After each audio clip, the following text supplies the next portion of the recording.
안녕하세요, 여러분. 오늘은 대한민국의 민주주의를 위협하는 무속 정권의 실체를 깊이 들여다보는 시간을 가져보겠습니다. 윤석열 대통령과 김건희 여사를 둘러싼 무속과 점쟁이 관련 의혹은 이미 오래전부터 정치권과 언론의 도마 위에 올랐습니다. 윤석열 대통령이 국민의힘 대선 경선 후보 시절 TV 토론회에서 손바닥에 왕자를 쓰고 나온 장면 기억하시나요? 국민들 사이에서는 정말 대한민국의 미래를 이런 점괘에 맡기려는 것인가라는 의문이 커졌습니다. 또 한 번은 오른쪽 눈 옆에 흰털을 붙이고 등장해 무속적인 상징성을 의심하게 만들었죠. 게다가 소가죽을 벗겨 굿을 진행하는 곳에 이름을 달았다는 소문까지. 도대체 얼마나 더 많은 비상식적인 행보가 숨겨져 있을지 의구심은 끊이질 않고 있습니다. 여기에 더해 계엄 당일날 김건희 여사의 성형외과 방문 논란, 무속인 건진법사와의 연관성, 심지어 정보사령관 출신 인사가 자신이 운영하는 점집에서 계엄을 모의했다는 충격적인 사건까지 지금까지 쌓여온 의혹들을 보면 단순한 우연으로 넘기기에는 그 무게가 너무나 큽니다. 과연 대한민국의 국정은 점쟁이와 무속인의 손에서 움직이고 있는 것일까요? 오늘 영상에서는 이러한 소문과 사건들을 하나씩 짚어보며 무속과 점쟁이가 어떻게 국정에 영향을 미쳤는지, 그리고 민주주의를 위협한 무속 정권의 실상을 낱낱이 밝혀보겠습니다. 지금 바로 시작합니다. 구독과 좋아요, 알림 설정도 부탁드립니다. 2024년 12월 3일은 대한민국 현대사에서 잊을 수 없는 날로 기록될 것입니다. 윤석열 대통령이 전격적으로 계엄령을 선포하며 국가 비상사태를 알린 바로 그날, 그의 배우자인 김건희 여사는 오후 6시경 서울 강남구의 한 고급 성형외과를 방문했습니다. 김 여사는 약 3시간 동안 해당 병원에 머물렀으며 이 행보가 언론에 포착되자 국민들은 큰 충격에 빠졌습니다. 계엄령 선포라는 중대한 시점에 왜 성형외과를 방문했을까? 이와 관련하여 두 가지 주요 해석이 나오고 있습니다. 첫째는 김건희 여사가 계엄령에 대해 전혀 몰랐다는 알리바이를 만들기 위해 일부러 평소와 다름없는 일정을 소화했다는 주장입니다. 대통령의 배우자가 계엄령이라는 중요한 사안에 관여하지 않았음을 보여주려는 의도였다는 것입니다. 하지만 이러한 해석은 과연 대통령의 가장 가까운 위치에 있는 사람이 이를 전혀 몰랐을까라는 의문을 남깁니다. 둘째는 김어준 씨가 언급한 바와 같이 무속적 행보의 일환으로 신에게 잘 보이기 위해 성형시술을 받았다는 주장입니다. 김 여사는 과거에도 무속적 행보와 관련된 여러 의혹을 받은 바 있으며 이번 사건 역시 이러한 배경에서 해석되고 있습니다. 계엄령 선포라는 극단적 상황에서조차 무속적 신념에 기반한 행동을 한 것이 아니냐는 비판이 제기되고 있는 것입니다. 한편 계엄령을 둘러싼 또 다른 충격적인 사실은 노상원 전 국군정보사령관의 행보입니다. 노 전 사령관은 부하 성추행에 대한 불명예 전역 후 경기도 안산에서 점집을 운영하며 무속인으로 활동해 왔습니다. 그의 점집은 매우 잘 맞춘다는 소문으로 인해 인근 지역에서는 이미 유명세를 타고 있었으며 많은 사람들이 그를 찾아와 상담을 받았다고 합니다. 더욱 충격적인 것은 그가 계엄령 선포 이틀 전 현직 정보사령관과 함께 패스트푸드점에서 계엄 모의를 했다는 혐의로 구속되었다는 점입니다. 이 사건은 무속인이 단순히 점을 보는 역할에 그치지 않고 국가안보와 관련된 중대한 사안에까지 개입했다는 사실을 여실히 보여줍니다. 이날 하루는 단순히 계엄령 발표라는 국가적 위기 상황으로만 기록되지 않습니다. 김건희 여사의 성형외과 방문과 무속적 의혹, 그리고 노상원 전 사령관의 점집 운영과 계엄 모의 혐의까지 무속과 점쟁이가 대한민국의 정치와 국정, 운영에 얼마나 깊숙이 개입해왔는지를 단적으로 보여주는 날이었던 것입니다. 이제 다음 파트에서는 이러한 사건들이 어떻게 대한민국의 민주주의를 흔들고 있는지, 그리고 무속적 신념이 국가에 미친 영향을 본격적으로 파헤쳐 보겠습니다. 윤석열 대통령의 재임 기간 동안 무속인들과 정치 브로커들의 국정 개입 의혹이 지속적으로 제기되어 왔습니다. 특히 천공, 건진법사, 명태균 등의 인물들이 대통령 부부와의 연관성으로 주목받았습니다. 역술인 천공은 윤 대통령이 검찰총장이던 시절부터 정치 활동에 조언했다는 주장이 제기되었습니다. 대통령실 이전과 관련하여 천공이 용산 이전을 조언했다는 의혹이 있었으나 그는 이를 부인했습니다. 또한 이태원 참사와 관련하여 대통령실 이전이 참사의 원인 중 하나로 지목되면서 천공의 영향력이 다시 한번 도마 위에 올랐습니다. 또한 천공은 2022년 11월 2일 자신의 유튜브 채널에 올린 강의 영상에서 이태원 참사에 대해 언급하며 우리 아이들은 희생을 해도 이렇게 큰 질량으로 희생을 해야지 세계가 우리를 돌아보게 돼 있다고 말했습니다. 또한 그는 우리나라 희생이 보람되게 하려면 이런 기회를 잘 써서 세계에 빛나는 일을 해야 된다고 주장했습니다. 이러한 발언은 참사 피해자들에 대한 지원을 세금이 아닌 국민 모금으로 하자는 주장과 함께 논란을 일으켰습니다. 의대 정원 증원과 관련해서도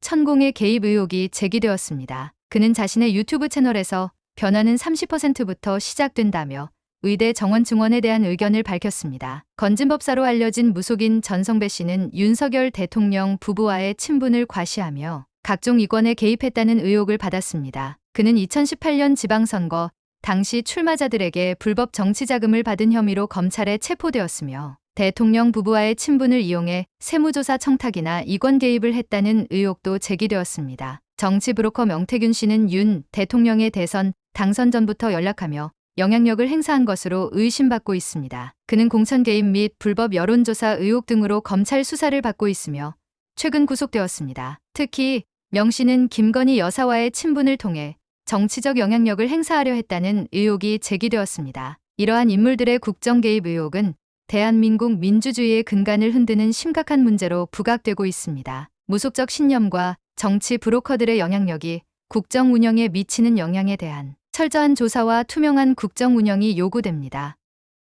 무속적 개입은 단순히 윤석열 정부의 문제를 넘어 역사적으로도 권력의 주변부에서 민주주의와 국가 운영을 흔들어온 사례로 볼 수 있습니다. 이를 이해하기 위해 우리는 국내외의 여러 사례를 살펴볼 필요가 있습니다. 대한민국에서는 박근혜 정부 시절 최순실과 그의 아버지 최태민이 국정 운영에 깊숙이 개입한 사례가 대표적입니다. 최태민은 무속적 신념을 기반으로 박근혜 전 대통령에게 접근했으며 딸 최순실은 이를 이어받아 박근혜 정부의 비선 실세로 군림했습니다. 최순실은 비선 조직을 통해 국가 정책과 기업 이권에 개입하며 국정을 농단했으며 이는 국민들의 분노를 일으켜 결국 박근혜 전 대통령의 탄핵과 구속으로 이어졌습니다. 최순실 국정농단 사건은 무속적 개입이 어떻게 민주주의의 근간을 흔들 수 있는지를 명확히 보여준 사례였습니다. 20세기 초 러시아에서는 무속인 라스푸틴이 니콜라이 2세와 황후 알렉산드라를 통해 러시아 황실에 깊숙이 개입했습니다. 라스푸틴은 황태자의 혈우병 치료를 명목으로 황실의 신뢰를 얻었으며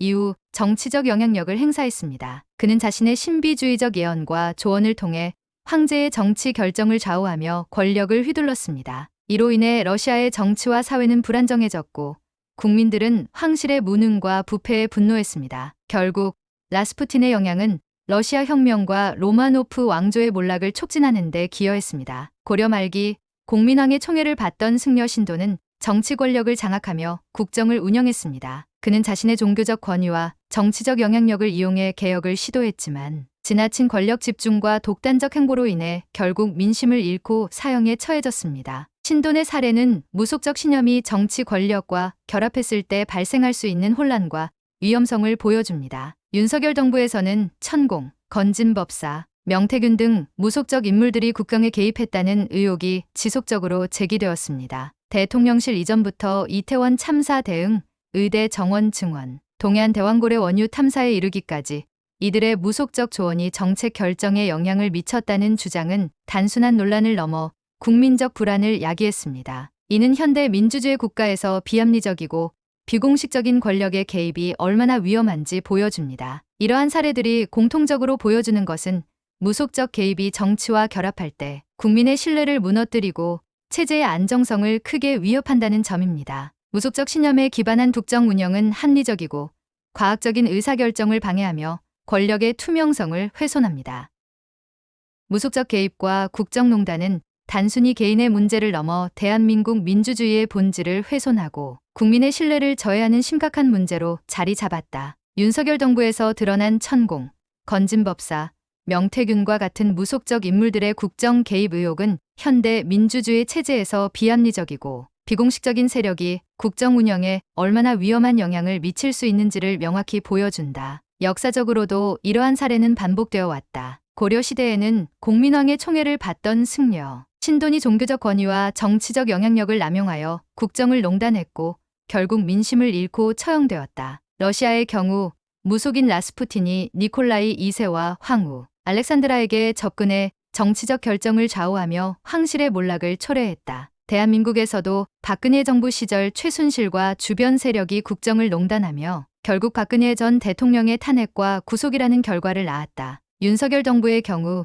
천공이 대통령실 이전을 조언했다는 의혹은 국가적 논란의 중심에 섰다. 그는 용산 이전을 추천하며 용산이 새로운 시작의 중심이 될 거지라는 주장을 했으나 이는 국민합의 부족과 과도한 예산 낭비라는 비판을 불러일으켰다. 또한 이태원 참사 당시 천공의 발언은 유족과 국민들의 분노를 사며 무속적 신념이 정치적 책임 회피에 이용될 수 있다는 우려를 증폭시켰다. 건진법사는 점집을 운영하며 정치적 영향력을 행사했고 불법 정치 자금을 수수하거나 기업의 이권에 개입했다는 의혹을 받았다. 명태균은 관상과 점괘를 앞세워 정치 컨설팅을 하며 대통령 부부의 신뢰를 얻었고 공천 대입과 불법 여론조사 혐의로 구속되었다. 이러한 사례들은 무속적 개입이 국정의 투명성과 공정성을 훼손하며 국민의 신뢰를 무너뜨리는 중대한 위험성을 보여준다. 대한민국 민주주의가 이러한 위기를 극복하고 더 나은 체제를 구축하기 위해서는 다각적인 노력이 필요하다. 첫째, 권력의 투명성과 책임성을 강화해야 한다. 독립적인 감시 기구를 설립하고 공직자 윤리법을 강화해 무속적 세력과의 접촉을 금지해야 한다. 대통령 권한의 분산과 국회 및 내각의 권한 강화도 필요하다. 둘째, 국민의 정치 참여를 확대해야 한다. 국민발의제를 도입하고 시민담시단 운영을 통해 권력 감시의 주체로서 국민의 역할을 강화해야 한다. 셋째, 역사적 교훈을 교육에 반영해야 한다. 학교와 시민교육에서 무속적 개입의 역사적 사례를 가르쳐 민주주의의 중요성을 인식하게 하고 비판적 사고 능력을 배양해야 한다. 언론과 시민사회는 권력 감시의 중요한 역할을 수행해야 하며 독립적이고 자유로운 환경에서 진실을 밝히는 데 앞장서야 한다. 마지막으로 법적 제도적 개혁과 함께 공직자와 국민 모두의 의식 전환이 필요하다. 공직자 교육 프로그램을 통해 민주주의와 윤리적 책임의 중요성을 학습시키고 국민은 권력의 감시자로서 더 적극적으로 참여해야 한다. 무속적 개입과 국정농단은